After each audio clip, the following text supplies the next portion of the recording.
Durante casi 2000 años, una voz fue silenciada, no porque fuera débil, no porque fuera irrelevante, sino porque era demasiado poderosa. Una voz que no pertenecía a un apóstol famoso. No era Pedro, la roca de la iglesia. No era Juan, el discípulo amado. No era Pablo, el arquitecto del cristianismo institucional. Era la voz de una mujer cuyo nombre fue deformado con el paso de los siglos, convertida en símbolo de pecado, de culpa, de vergüenza, cuando en realidad, según los textos más antiguos, fue discípula, testigo y maestra. Hoy vamos a hablar de un texto que no aparece en la Biblia, un texto que fue ocultado, fragmentado, copiado cada vez menos, hasta casi desaparecer, un texto descubierto por accidente, enterrado en la arena del tiempo, que pone en jaque una de las ideas más arraigadas del cristianismo tradicional. Un texto que presenta a Jesús no como un rey distante ni un juez severo, sino como un maestro interior, un guía espiritual que apunta hacia adentro, y que presenta a María Magdalena no como una pecadora arrepentida, sino como la discípula que más profundamente comprendió su mensaje. Este texto se conoce como el Evangelio de María Magdalena. Un evangelio extraño, incómodo, silencioso, no narra milagros espectaculares, no describe el nacimiento de Jesús, no habla de la cruz ni del juicio final, habla de conocimiento, de miedo, de autoridad y de una lucha interna brutal entre los primeros seguidores de Jesús. ¿Por qué fue excluido del canon bíblico? ¿Por qué fue considerado peligroso? ¿Y qué dice realmente sobre Jesús, María Magdalena y el verdadero origen del cristianismo? Hoy vamos a leer entre líneas. Hoy vamos a escuchar una voz que fue silenciada. Hoy vamos a entrar en uno de los textos más incómodos de la historia cristiana. ¿Qué es el Evangelio de María Magdalena? El llamado Evangelio de María Magdalena es un texto antiguo de carácter gnóstico, escrito probablemente entre los años 120 y 180 después de Cristo. Es decir, fue redactado después de los evangelios canónicos, Mateo, Marcos, Lucas y Juan, pero dentro del mismo mundo religioso, cuando todavía no existía una iglesia unificada ni una doctrina cerrada. En ese tiempo, el cristianismo no era una sola cosa, era un mosaico de comunidades, ideas y corrientes espirituales. El Evangelio no fue escrito directamente por María Magdalena. Como ocurre con muchos textos antiguos, fue atribuido a ella para preservar su autoridad espiritual y transmitir su enseñanza. Este texto fue descubierto en dos momentos clave. En 1896, un manuscrito copto fue hallado en Egipto, conocido hoy como el Códice de Berlín.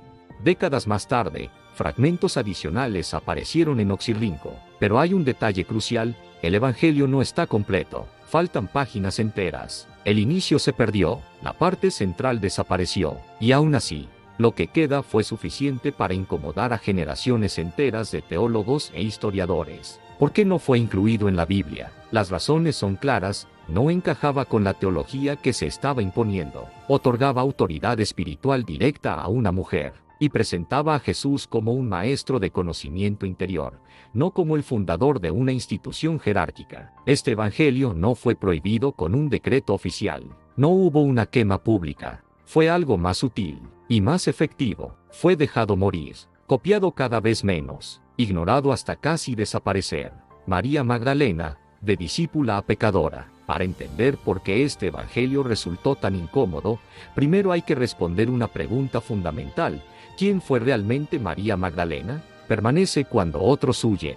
Es la primera persona en ver a Jesús resucitado, y es enviada a anunciar la noticia a los demás discípulos. En otras palabras, es la primera testigo de la resurrección.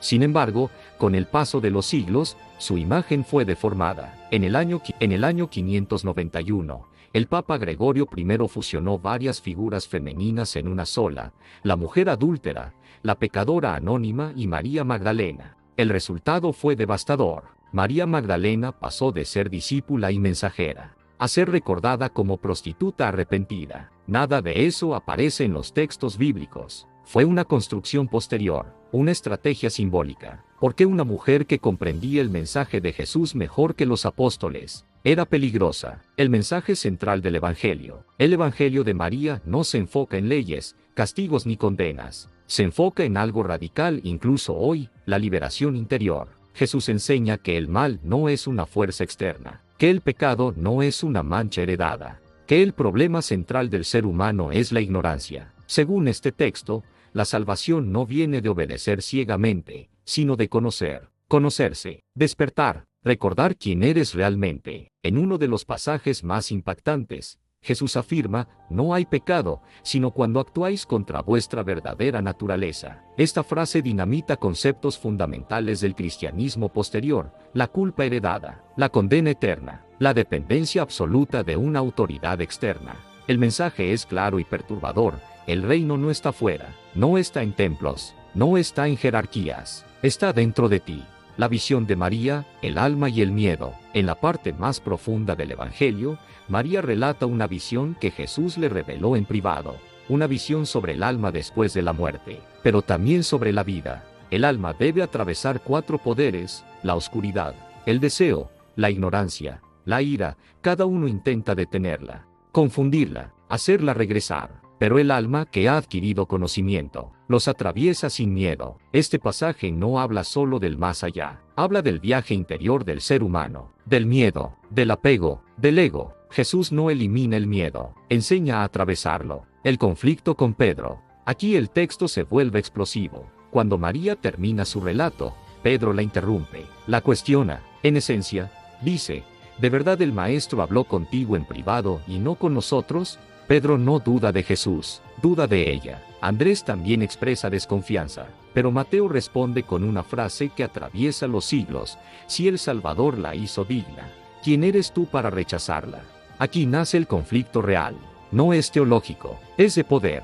2 caminos del cristianismo. Desde el inicio existieron 2 cristianismos: uno institucional, de reglas, de jerarquías, de autoridad externa, y otro interior, de conocimiento, de transformación personal, de libertad espiritual. El Evangelio de María pertenece al segundo, y por eso fue marginado. ¿Fue ocultado a propósito? No existe un documento que diga prohibido, pero existen patrones claros, textos dejados de copiar, autores atacados, corrientes desacreditadas, un cristianismo sin intermediarios. Es imposible de controlar. ¿Cambia esto la historia de Jesús? No cambia a Jesús como figura histórica, pero cambia radicalmente cómo se entiende su mensaje. Jesús no vino solo a fundar una religión, vino a despertar conciencias. María Magdalena no fue esposa, no fue prostituta, fue discípula, maestra y transmisora de conocimiento. Y eso sigue siendo incómodo. La voz que regresa. El Evangelio de María Magdalena no pide que abandones tu fe,